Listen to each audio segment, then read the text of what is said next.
I'm here with two drumming icons, and the reason we're doing this show for you, a little bit unrehearsed, which is the best way to do it, Mr. Bozzio says, is because I want to find out what one of them's been doing for the last couple days, what another one's been doing for the last couple of years. Terry Bozzio, welcome. Virgil Donati, welcome. Thanks. Hi. Yeah, so let's just dig right into it. What have you been doing the last couple of days here?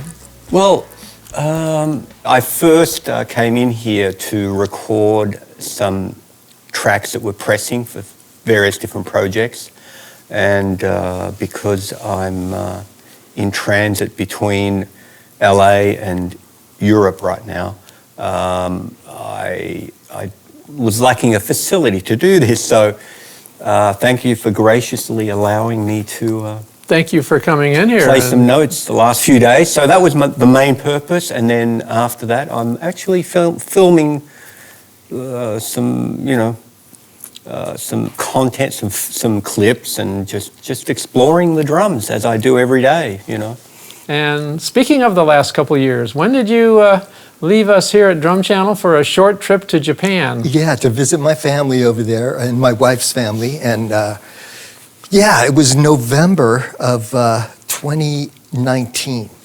So I think my last tour was in 2018. And then came here and we were working, through 2019, doing the Drum Channel stuff. And I go over there for a winter holiday. I thought I'd be back, February, March, something.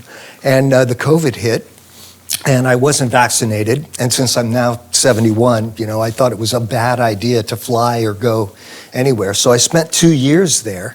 And because you couldn't actually, they didn't have vaccines there for the first year. No, they were way behind the States. So I got vaccinated just this last August in 2021.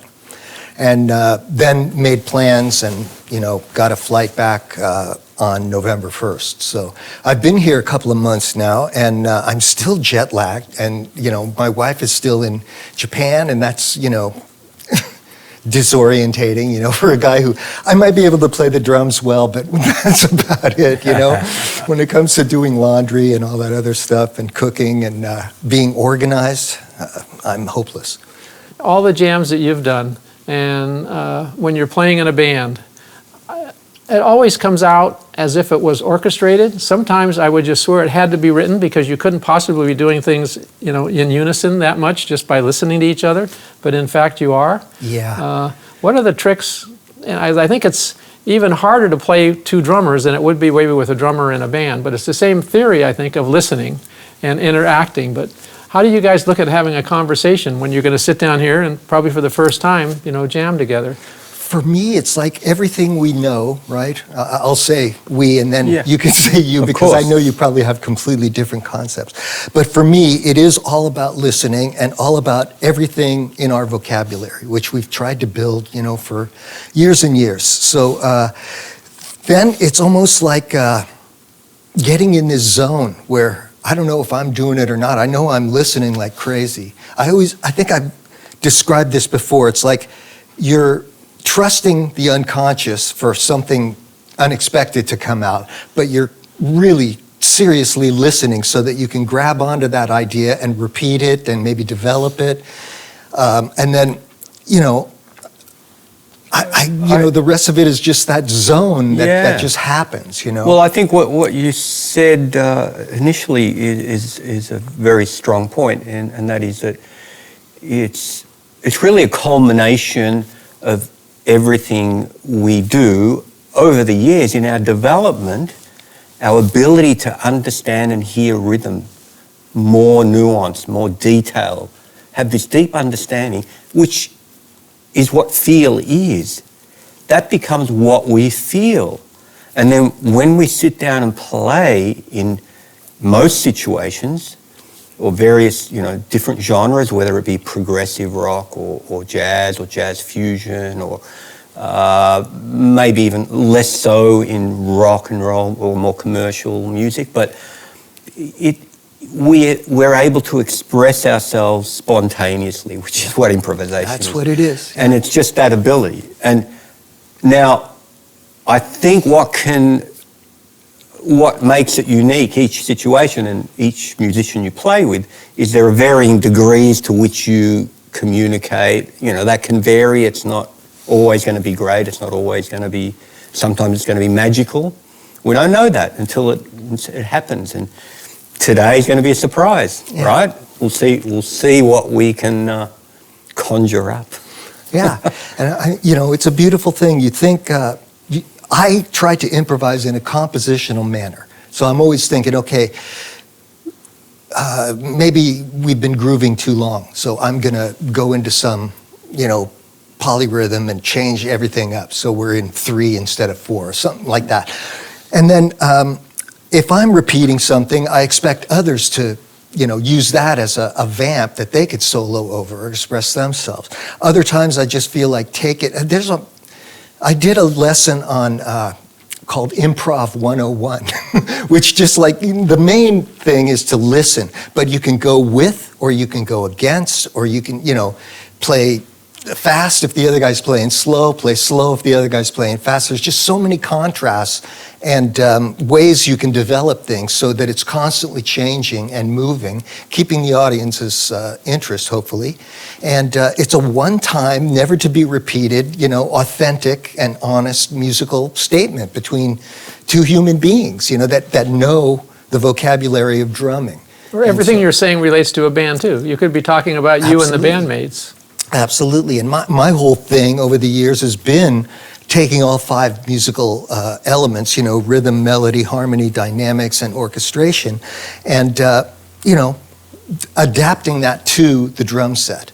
And so then, with structures and just depending on the character's sensitivities, it goes where it goes.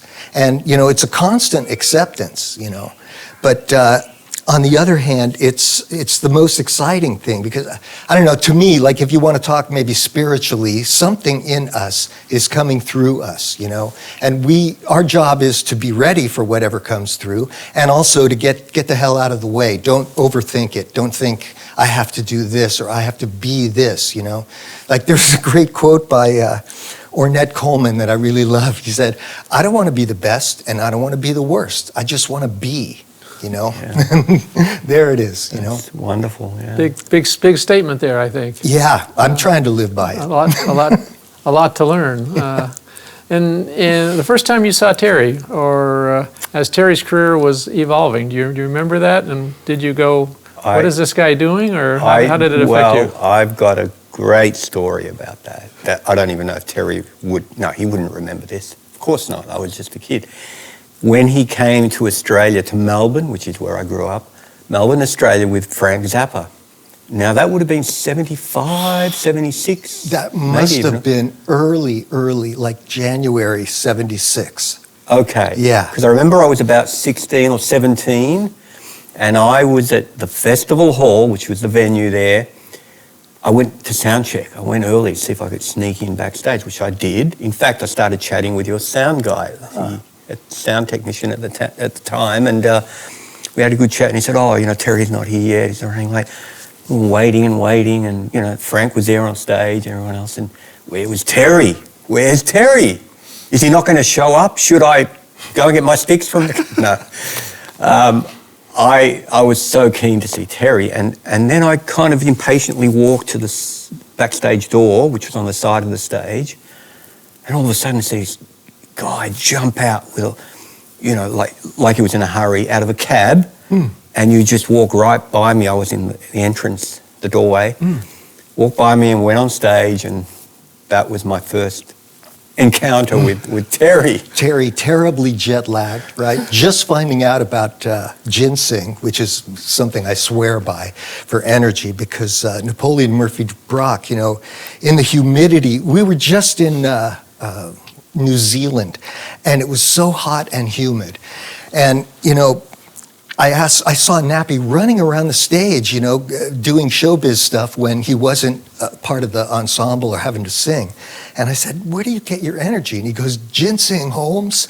And so I said, okay. So he fixed me up that day when we got to Sydney. And then when we got to Melbourne, I'm still probably very jet lagged and everything, but and playing a strange kit, that was loads of fun, you know.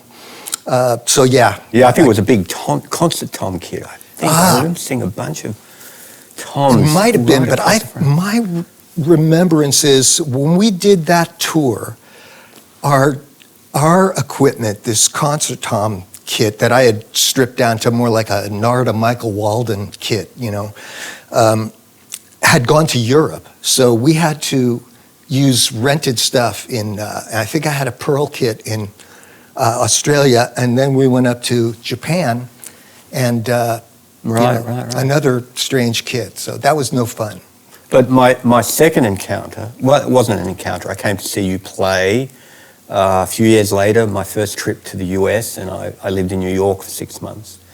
And I saw Terry, that would have been 78, a couple of years later, playing with the Brecker Brothers at Carnegie Hall. Yeah. Which was my favorite thing you ever done in terms of recording. And it was after the heavy metal bebop record. Yeah. I think you performed that record live that night. Yeah, that's pretty much the material we did. It was phenomenal, yeah. So that was a hard gig, though. I got to see all that stuff, unfortunately. As a traveling kid.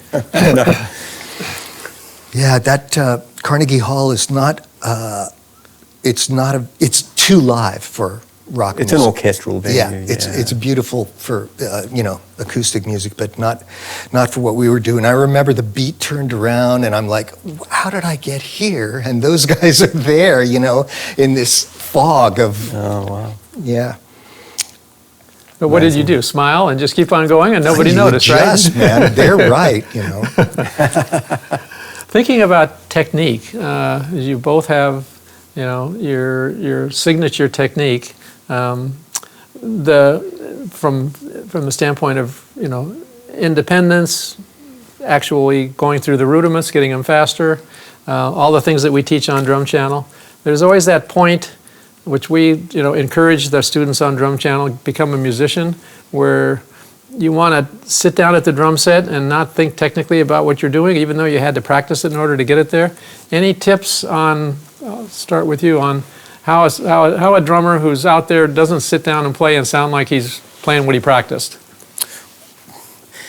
Well, first of all, I'll say yes, it's important to learn the mechanics of drumming. You want to have a really nice, eventually you want to develop a beautiful touch on the instrument. Now that takes work. It takes work on your technique, on the nuance, the grip, what do they call it? The fulcrum, sorry. Yeah.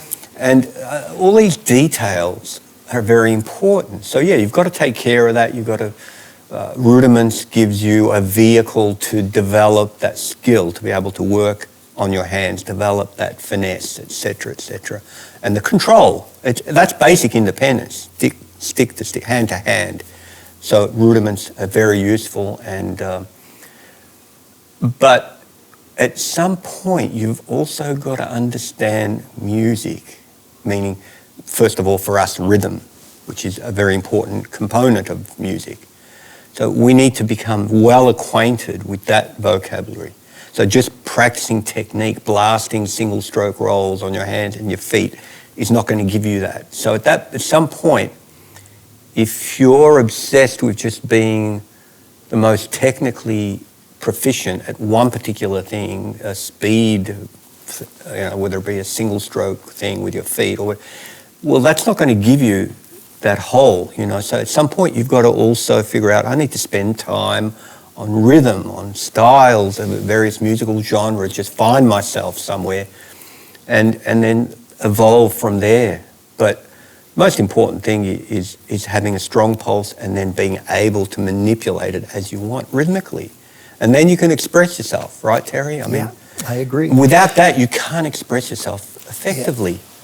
That's why I always harp on the basic mixed stickings, permutations, and the basic duple meter figures and triplet figures, because in whatever it is, 9 or 16, a paragraph of 9 or 16 figures gives you all of what the basic rhythm is in that genre, So once you understand that, it's like learning the letters of an alphabet, and then you can put them together in whatever order you want to make words and use the words to tell a story, but in rhythm. And I think the nature of development is one that just takes time. You know, if you show up, like Virgil said, with the fastest single-stroke roll in the world, somebody's going to probably go, hey, you know, we heard that now. Can you do something else? Or you know, quit showing off. Like one of my first gigs, I had that. I was playing my best version of Tony Williams with Luis Gasca. And the bass player was playing upright, and he leaned over to me after the first tune. He says, why don't you try listening for a change and quit showing off? And then the next tune was called, and I'm like in shock, just trying to, you know, play and not go home and cry. I can't believe somebody said that to Terry Bozzio. Wait a minute. It's the truth, man. And so, you know, I think it's experience. After a while, you know, you are so, what's the word? You and your instrument have such a fusion, you know, that this thing comes, you know. So it kind of comes with time and experience and having many experiences, and then, you know, really being honest with yourself when you are criticized or when you hear something you don't like about yourself, to go, okay, this is something I can try and work on. It's a learning experience. But I think the learning is the same thing with both of these gentlemen, because I certainly heard Terry practice a lot. I hear Virgil do it also. There's a lot of practicing going on behind the scenes, which is why when you see them go out there and play and you're going like, what did they just do? How did that happen? Didn't happen just automatically. You're seeing years and years and years that went into making that happen. But not today. I really have not played the drums in Japan. I just didn't play for 2 years. I did tremendous things. I had two records that I put out of classical music and very unique music, and then I did a lot of art, and you know, that was just my vibe when I was there. So coming back, my technique may be a little bit funny, but I don't think that affects my musicality at this point. No, it's kind of like I think writing that's remarkable, actually. I mean, obviously, to us who are so close to what we do, that's quite. Let's call it an experiment. I mean, how does it feel now that you've put in that stretch of 2 years without really playing the instrument? I mean, you were being creative regardless, but yeah, I remember going over to where I have my drums up the street, and I couldn't play one of my compositions, and just nothing felt like it was coming together. So I don't recommend this. No. Sometimes a short hiatus can be interesting for a week or two, because it kind of clears your head. Maybe when you come back, you start thinking more musically than technically. But yeah, you didn't plan on a 2-year hiatus, I know. But that's a nice thing about Barney, because it's so unique. Who can tell? You're not looking for the fastest paradiddle in the world, because no matter how fast you can play it, you're playing with baseball bats. Yeah, so, and fur. and real fur. You're waiting for somebody to go moo. Yeah. Well, I heard you play, in the last couple of weeks, because we did some other jams here, and it seems like whatever you've left behind, you've gained on the other end. Well, Michael Brecker, who's a saint, he told me once, it's kind of like riding a bicycle. You can stop for a year or so and then come back and play, and you never forget how to learn, how to ride a bicycle. But on the other hand, he told me, you can probably not go back, if you stop practicing, but you can't move forward, and that's the thing. We always want to move forward, so. Well, and I think the other issue with drums is it's a particularly demanding physical instrument. We're using these large muscle groups, the entire body, something that most instrumentalists don't have to really contend with. And I think to that end, I think we lose a little more than we do maybe lose a little ground. So on more levels than what Mike might experience on the sax. But, I believe that, like you say, a small break every now and again is really good. But I remember for years and years and years, I mean, I celebrated 60 years of playing last September. Wow. Since the age of just before I turned 3, I had my first drum kit. And in that entire period, there weren't many days where I didn't touch the drums. And it's only recently, the last few years, where, apart from, the amount of touring I've been doing, and where you do get a lot of days, travel days, etc., and you're moving around a lot. But I generally never took many days off, and now I'm starting to I'm finding that there is a freshness to having, 3, 4, 5 days off and coming back. But 2 years I haven't tried yet, but I don't recommend it. I don't think anybody's recommending that, no. Yeah. But I think for many years I felt like even a day away from the instrument, I was divorcing myself from it, and it just felt strange. And I just needed that constant connection, that constant touch. What's your passion? To keep things moving, to keep, like you say, we want to move forward. Yeah, it's and not that's the enough only to way just to do it, because you can only gain a millimeter at a time. Before you gain a yard, it doesn't take a month of practice. It takes a year of practice, 2 years of practice. Giving lessons to beginning students, a lot of them back in my earlier life, I would sit down and initially say, you are the instrument. So the thing we're doing is showing you how to use your body physically in order to produce the sounds that you want to hear. Unlike other instruments, which are very mechanical. Pianos have hammers going up, hitting strings, saxophones. If that instrument, I guess the analogy could be, if you took your trumpet and set it over there for 2 years and didn't touch it and you picked it up, it's going to be a little bit rusty. You're going to need to get some valve oil in there, and so that's your body in the case of a musician. Yeah. And it's also such an amazing instrument, because I used to use Mel Lewis and Buddy Rich as 2 examples. Buddy Rich, unbelievable technique.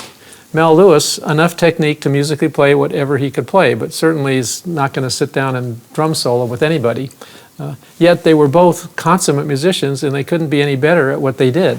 You could take Buddy's technique away, and I think we'd still be talking about that Buddy Rich guy that was a great big band drummer, because of the intensity in which he played, whether he had the technique in there or not.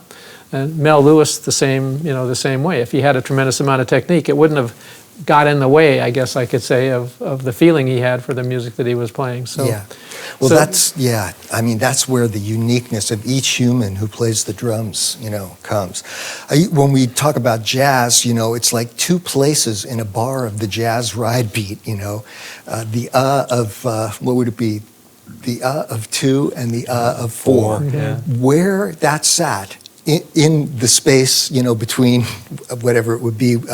2 and 4, or 2 and 3, and 4 and 1, would define a drummer. That has to be Elvin. That's the signature. This has to be Tony, because it's more like an 8th note kind of, feel, and, blah, blah, blah. Each guy had his own little thing.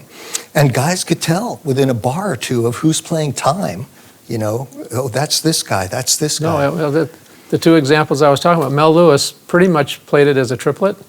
He played it wide open. And I mentioned that once to another drummer I was speaking with at the time, and he said, well, I think it was Jay Canna, and he said that allows the band more room to go. It's like a freight train going down the road. He's given a lot of room in there for the band to hear where that swing is, because it would be almost, then you've got Jimmy Cobb or Buddy, who was like tightening it up. Billy Higgins, it was almost like quarter notes. It was like almost like a 32nd note, but that in jazz, that's the signature of a drummer. Yeah. As I guess it would go to kick and snare when you got more into rock, but. Well, yeah. There's so many different styles of rock drummings, from simple like Ringo and Charlie Watts to complicated. Name your guy. Mitch Mitchell I was a big fan of Mitch Mitchell. Oh, Mitch was amazing. Yeah. And, you know, Bonham was... Yeah, he Bonham could too. be quite very... Absolutely, yeah. Very No, technical both of those guys when necessary, and Ian Pace, of course. Yeah. Now, I never really heard that much Ian Pace, so I can't really comment on him. Yeah. I wasn't... I don't know. I did, in fact. I was a big fan. Like, as a young teenager, I started listening to all of Purple, and he was quite an influence back then. I just liked his fluidity and smoothness and the sound of the band, beautifully produced for the early 70s. And between him and Bonham, which were really diverse fields, you know, I mean, they were my rock upbringing, you know. Yeah. And then I got into the progressive, like Yes, Emerson, Lake and Palmer, you know, all the things you were doing. Yeah. I started setting up, you know, a couple of Chinas up there. And Well, you know, that vertical movement, you know, does come across to the audience. So that's part of the... You know, that was beautiful, yeah. when I make up beats, which I've been trying to do, you know, ever since really Missing Persons in UK, let's say, I started to, you know, design beats compositionally. And so I refer to it as like you know, it demands coordination, like linear melodic things. And then you've got this choreography to do with the beat, because it's not just, you know, right, left, or left, right. It's like, okay, foot and then the right foot and then space and then this, you know, and so there's a choreography to the whole thing. There's this great record by Joe Zawinul and Ben Webster. And I don't know if you've heard Ben Webster, but he is one of the most incredible tones I've ever heard on saxophone. Just so full and loose and, you know, beautiful. Yeah. So him with this collection of characters, I can't remember who the bass player is, but definitely Philly Joe on drums. And, you know, it's beautiful. Speaking of Philly Joe Jones, for the people out there who played with Miles Davis for many, many years, look him up for sure. I met him and Miles at a Grammy Award thing one time, and but to study with him, what a treat that had to be. I've never met anyone that's had that opportunity. Yeah, he was pretty casual. I think we might have mentioned this on a prior interview, but I'll mention it again. I still have my cassette tapes of those lessons, which I still have. I've been waiting for them. That's right. Yes. Okay. That's a reminder. You've got that now. Well, we got you committed. I would love to hear that. I would love to hear that. I thank you two for joining us. All right.